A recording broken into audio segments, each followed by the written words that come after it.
RG Kar medical college के लिए चिंता होगी, उनका निराश और भयभीत हो, लेकिन उसमें मणिपुर के लिए भी चिंता होगी, बीते दिनों के उन्नाव के लिए, हाथरस के लिए, कायमगंज के लिए। कौन कौन से गिनाऊं, कितने नाम बताऊं? महामहिम की चिंता सिर्फ जीपीएस देख करके नहीं होती है। पूरे देश की 140 करोड़ आबादी और खास करके आधी आबादी के लिए सिर्फ बातें होती है। निर्भया के बाद कुछ नहीं बदला इस देश में। बड़े से बड़े ओहदे पर बैठा व्यक्ति भी चश्मा लगाता है ज्योग्राफिकल लोकेशन देख करके कि ये वाला चश्मा इसमें।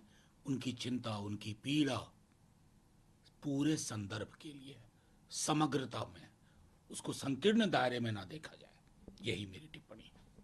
सर, नबन्ना मारा था, उसको लेकर के टीएमसी के नेता कुणाल घोष कह रहे हैं कि ये पूरी तरह से पॉलिटिकली मोटिवेटेड मार्च था, सीबीआई के हेडक्वार्टर पे जाकर के ये मार्च करना चाहिए था। देखिए, मेरा सीधा वो उन्होंने क्या कहा ये वो जाने। मैं कह रहा हूँ मार्च हुआ, लेकिन मैंने कई विजुअल्स देखे हैं। अक्सर हम लोग पुलिस को प्रतीक मान करके राज्य का बहुत सारी बातें कहते हैं। पुलिस कर्मियों के पर जिस तरह के हमले हुए, वो पीसफुल मार्च में नहीं होना चाहिए ना। बाकी आक्रोश की परिणति शांति से जितनी होती है ना, संदेश दूर तक जाता है। वेंडलिज्म जब अब होने लगता है ना, तो वो जो संदेश है, आप सोच के देखिए कि उसकी पेरेंट्स की पीड़ा, जो पीड़िता है, उनको भी क्या लग रहा होगा कि इस तरह के मार्च हो। उनको न्याय चाहिए। डिमांड त्वरित न्याय की हो, डिमांड हो कि महिलाओं के लिए, हमारी बच्चियों के लिए ये देश हमेशा महफूज रहे, सुरक्षित रहे, चाहे कलकत्ता हो, उन्नाव हो, हाथरस हो या गुजरात हो। वो चीजें, वो संदर्भ गुम हो जाता है, पीड़ा उसकी होती है।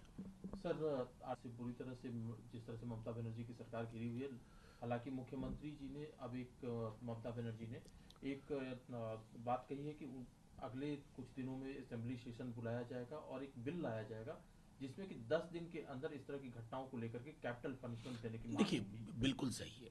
आप वो लगातार डिमांड भी कर रही हैं, और ये जो कह रहे हैं ना कि घिर रही हैं, इस तरह की शब्दावली से हम लोग कुछ हासिल नहीं कर पाएंगे। कम से कम वो राष्ट्रद्रोह में जेल में तो नहीं डाल रही है ना। यहाँ तो कई राज्यों के नाम गिनाऊं, बड़े बड़े ओहदेदारों के, जिनकी व्यक्तिगत आलोचना, जिनकी कार्यशैली की आलोचना राष्ट्रद्रोह बना दी जाती है। ऊपर से शुरू करूं या नीचे से, सैकड़ा उदाहरण मिलेंगे। मैं समझता हूं उस दृष्टिकोण से देखिए, आज सबकी चाह, मैं तो कहूंगा एक कदम आगे जाकर के, सिर्फ कानून बनाने से ही बात नहीं बनेगी। निर्भया के बाद क्या क्या हुआ था। फिर भी एक रेपिस्ट, रेप की विक्टिम के, रेपिस्ट को माला इसी देश में पहना दी गई ना। वहां बुलडोजर नहीं दिखता है। मैं बार बार कह रहा हूं, हमारा दृष्टिकोण है समग्रता में चीजों को देखें। लेकिन सर, ममता बनर्जी जब ये दिल्ली तक भी पहुंचेगी, उनका पूरा बयान ऐसा नहीं है। मैंने उनके बयान का और अभी क्लैरिफिकेशन उनका देखा है। उस क्लैरिफिकेशन के साथ कल तो मैंने ये भी देखा, उनके बयान के बाद असम के सीएम जिस तरह के तेवर से बात कर रहे थे, ना सिर्फ बच्चियों को सेफ कॉरिडोर देना है, एक बेहतर जिंदगी देनी है, बल्कि संघीय ढांचे पर राज्य बनाम राज्य ना हो। अभी मैं एक देख रहा हूं खबर कि झारखंड की पुलिस को दिल्ली पुलिस अरेस्ट कर रही है। ये सारी चीजें अनसेटल करती हैं सबको।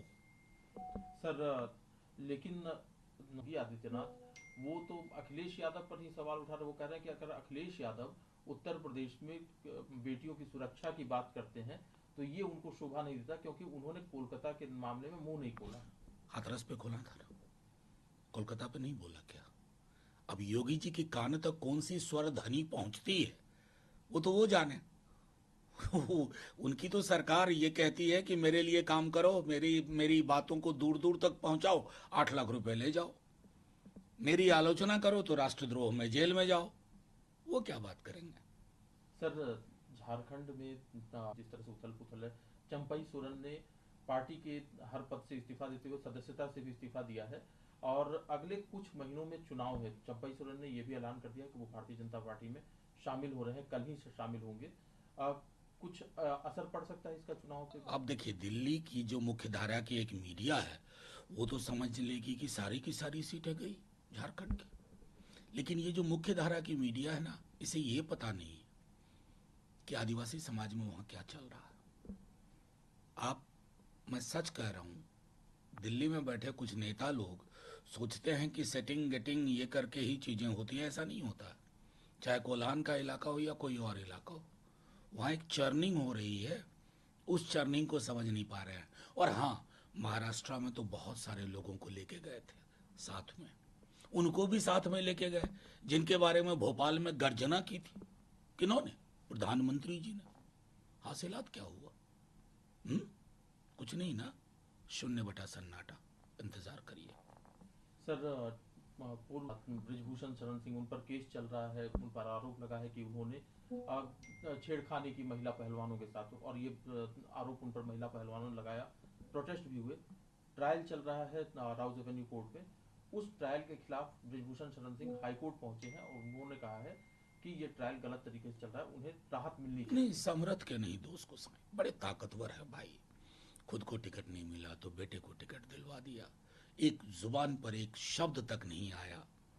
बल्कि एक सांसद तो पूरे किसान आंदोलन को ही अभी जो कह रही थी, उसी तरह के विचार बीजेपी के लोगों के महिला पहलवानों और उनके उत्पीड़न को लेकर थे। कहाँ की शिकायत भाई, बहुत बड़े लोग हैं, ताकतवर लोग हैं। ये कानून को अपनी मुट्ठी में करने की कला से माहिर है।